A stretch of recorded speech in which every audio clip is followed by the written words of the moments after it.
வேலை கிடைச்சிருச்சா? அப்ப அடுத்து சொந்த வீடு தானே? நம்மள பல பேர் அடிக்கடி கேக்குற கேள்வி இது. ஆனா உங்க கெரியர் ஆரம்பிச்ச உடனேயே வீடு வாங்குறது நிஜமாவே ஒரு ஸ்மார்ட்டான முடிவா, இல்ல அதுவே நம்மள ஒரு பெரிய நிதி நெருக்கடியில மாட்டி விட்டுருமா? சமூக அழுத்தம் காரணமா நாம எடுக்கிற இந்த பெரிய முடிவு நம்மளோட நிதி சுதந்திரத்தை எப்படி பாதிக்குதுன்னு கொஞ்சம் ஆழமா அலசி பார்க்கலாம் வாங்க.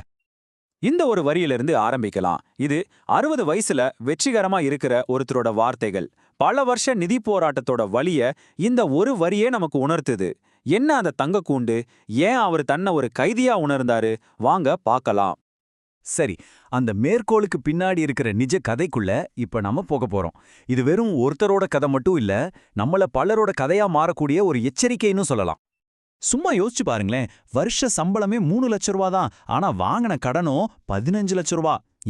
ஏன்னா சொந்த வீடுங்கிறது ஒரு கௌரவம்னு சுத்தி இருந்தவங்க எல்லாம் சொன்னாங்க. ஆனா அந்த கௌரவத்துக்காக அவர் கொடுத்த விலை ரொம்ப ரொம்ப அதிகம். இந்த சாட்டை பாருங்க. இதுதான் அவர் எடுத்த அந்த முடிவுக்கான உடனடி விளைவு.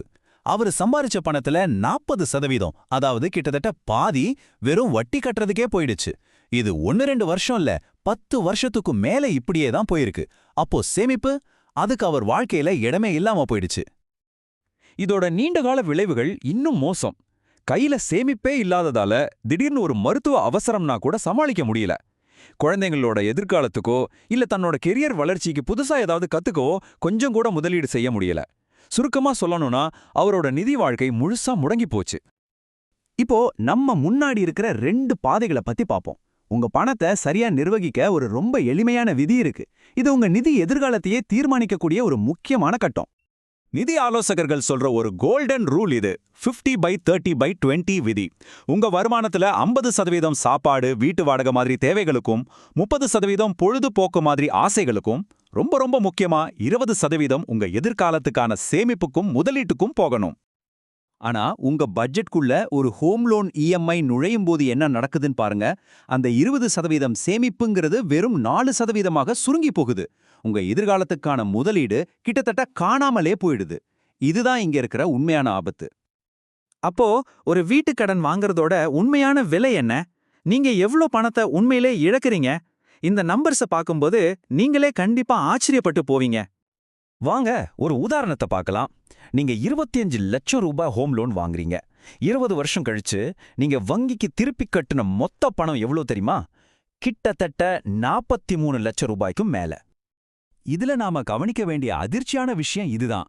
நீங்க அதிகமா கட்டின அந்த 18 லட்சத்துக்கும் மேலான தொகை வெறும் வட்டி, முழுக்க முழுக்க வட்டி. இது உங்க சொத்து மதிப்பில 1 ரூபா கூட சேர்க்காத மொத்தமா வீணடிக்கப்பட்ட பணம். ஆனா இந்த வட்டி கட்டுற பாதையை தவிர்த்துட்டு வேற ஒரு சிறந்த பாதை இருந்தா எப்படி இருக்கும்? ஆமாங்க, அப்படி ஒரு பாதை இருக்கு. அதுதான் முதல்ல சேமிப்புங்கிற பாதை. வாங்க அதை பத்தி தெரிஞ்சுக்கலாம். இந்த ஒப்பீடு எல்லாத்தையும் ரொம்ப தெளிவா காட்டுது. இடது பக்கம் பாருங்க, உடனடியா வீடு கிடைக்குது. ஆனா கூடவே 15 வருஷத்துக்கு மேல மன அழுத்தமும் 18 லட்ச ரூபா நஷ்டமும் வருது.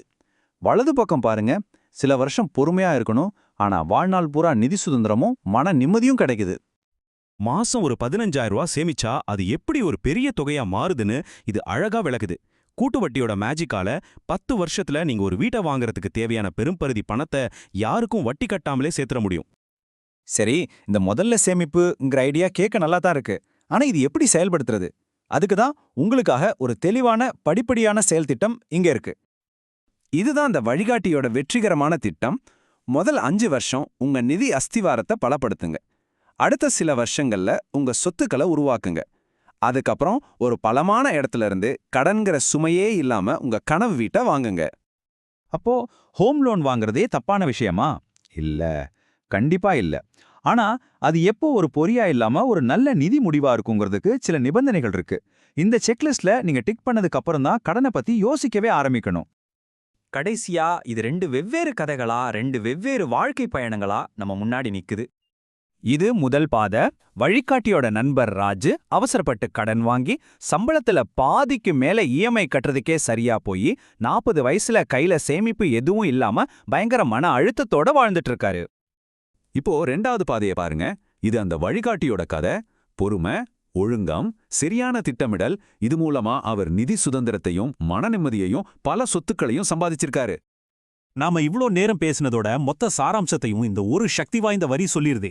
உங்க நிதி அஸ்திவாரத்தை பலப்படுத்தாம ஒரு பெரிய சுமைய உங்க மேல ஏத்திக்காதீங்க.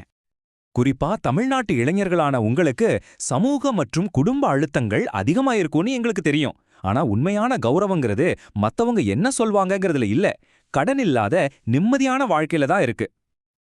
இந்த சார்ட் நிஜ உலகத்தோட யதார்த்தத்தை அப்படியே நமக்கு காட்டுது. அந்த வழிகாட்டி கவனிச்ச 50 நண்பர்கள்ல அவசரப்பட்டு வீடு வாங்கின 45 பேர் கடனாலும் மன அழுத்தத்தாலும் கஷ்டப்படுறாங்க. பொறுமையா சேமிச்ச வெறும் 5 பேர் மட்டும்தான் இன்னைக்கு சந்தோஷமாவும் சுதந்திரமாவும் இருக்காங்க. இந்த ஒரு கேள்வியோட நான் முடிக்கிறேன். மன அழுத்தத்துல சிக்க வைக்கிற பாதையா இல்ல நிதி சுதந்திரத்தை நோக்கி போற பயணமா? இன்னைக்கு நீங்க எடுக்க போற ஒரு சின்ன முடிவு உங்க 60 வயசு வாழ்க்கையை தீர்மானிக்கும். தேர்வு உங்க கையில தான் இருக்கு. புத்திசாலித்தனமா முடிவெடுங்க.